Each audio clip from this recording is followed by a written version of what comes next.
Samantala, nakahinga ng maluwag ang mga motorista ngayong araw.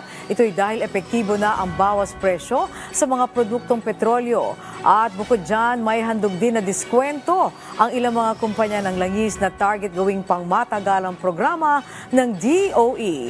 Si Bernard Ferrer sa sentro ng balita. Maagang pumila sa gasolinahan si Omar matapos mabalitaan ng rollback sa presyo ng langis ngayong araw.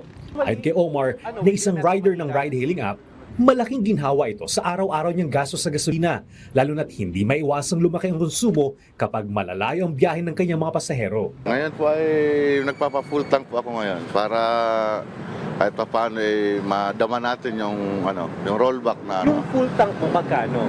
Nasa abutin po ng 300 plus. Ngayong araw pinatupad ang bawas presyo na 1 peso and 40 centavos kada litro ng gasolina, 1 peso and 80 centavos kada litro ng diesel, at 2 pesos and 20 centavos kada litro ng kerosene. Ang rollback ay dahil sa pansamantalang ceasefire sa pagitan ng Israel at Iran na nagdulot ng pag-stabilize sa presyo ng langis sa pandaigdigang merkado. Bukod dito, patuloy ding nagbibigay ng hanggang 5 piso kada litrong fuel discount ang ilang kumpanya ng langis.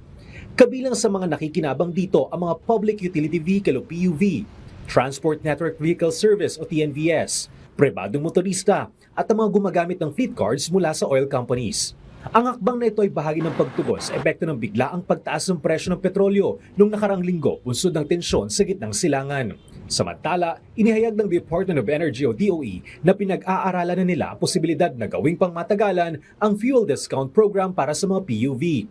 Ikinatawa ito ni JC na isang taxi driver dahil hindi biro ang laki ng nababawas sa kanyang kita tuwing nagpapakarga ng gasolina. Malaking bagay sa amin na mga pampasahirong mga public utility vehicle. Pag ganun yung take mo, lalaki.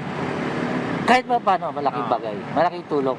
Ayon kay DOE Director Rino Abad, layunin ng ahensya na palawigan ang implementasyon ng fuel discount hanggang ika-4 na quarter ng taon at hindi lamang sa kasalukuyang ikatlong quarter. Sa ganitong paraan, matutulungan ng pamahalaan na makaluwag kahit papaano ang mga motorista na madalas iniinda ang pagtaas ng produktong petrolyo. Bernard Ferrer para sa Pambansang TV sa Bagong Pilipinas.